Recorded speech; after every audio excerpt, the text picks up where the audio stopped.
Hey, Steve. Well, we were giving you the wide shot, the far shot of those homes, and now I'm in two of them. And you can see this is concrete, steel, rebar, and that is not foam you're looking at. That is concrete and steel, broken apart, busted apart.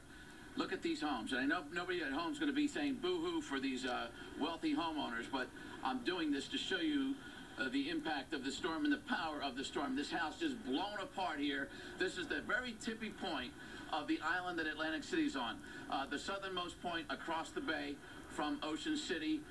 These houses were fully furnished and beautiful. They could have been in Architecture Digest on Sunday. Today they're in Disaster Digest.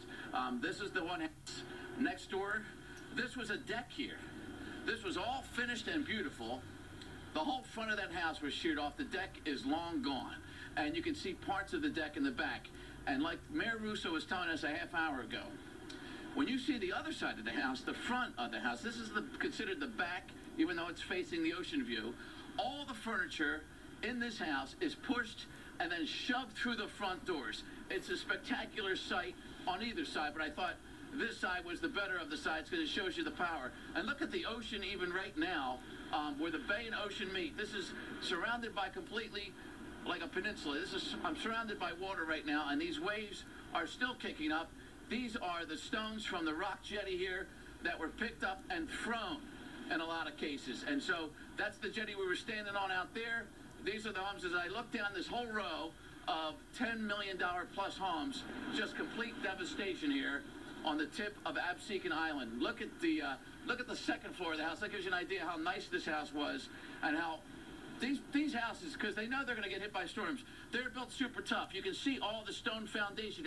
I'm probably standing on a 6 feet high pile of concrete on the foundation built on pilings, and this stuff was just moved somehow, moved by the power of both the ocean, the wind, the rocks being shoved by the waves into the stone. Just complete devastation here.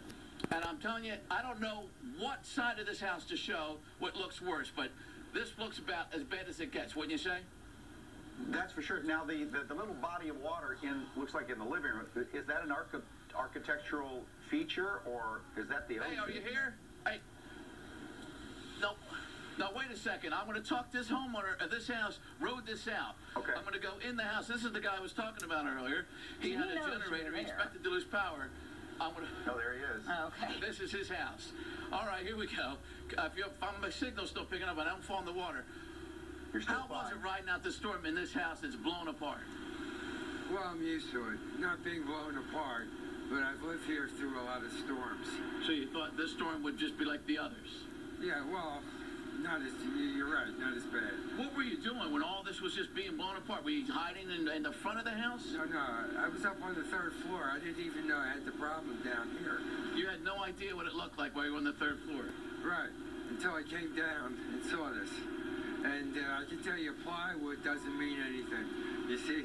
Yeah, you had everything boarded up. Yeah, right. It's almost like a joke now that you actually thought you could board up against this. You're right. Not only did plywood not mean anything, I'm looking at like 10-inch thick concrete and steel, reinforced concrete. Maybe this really was the storm of the century, to use a cliche. I mean, does it seem real to you when you look at your home? This home, no. What's this home worth for people at home? I'd rather not say. It's so much that you'd rather not say. Yeah. But the damage is just, it's incalculable, I guess, in terms of outside of money. Well, that's true. But the point is nobody got hurt, and we'll rebuild. But it's just, what I'm finding, this was the original double pane glass. I understand the hurricane glass would have worked. And somebody even had plexiglass. That's my generator guy. I got to sign off. All right, go ahead. All right, good luck. Wow. He's got an ocean view. He had double pane glass, hurricane glass, and he boarded it up. All that stuff's gone. He doesn't know where this stuff is. All his furniture's gone. Look at this. This house was furnished so nice with the latest technology, beautiful furniture, artwork, you name it. And the value, as he said, he'd rather not say. So you can imagine the insurance claim for this house. And you know what the mayor told me? He said, these houses have been hit a few times, but never like this. But how many times are the insurance companies going to say, okay, you're in the middle of the ocean, essentially. On cue, I say that, and we get drenched by the ocean. How about that? Mother Nature's terrific. But Yeah. you're living out on the ocean. How do you ensure that, you know?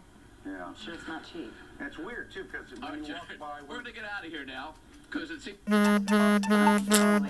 technology's going to have us get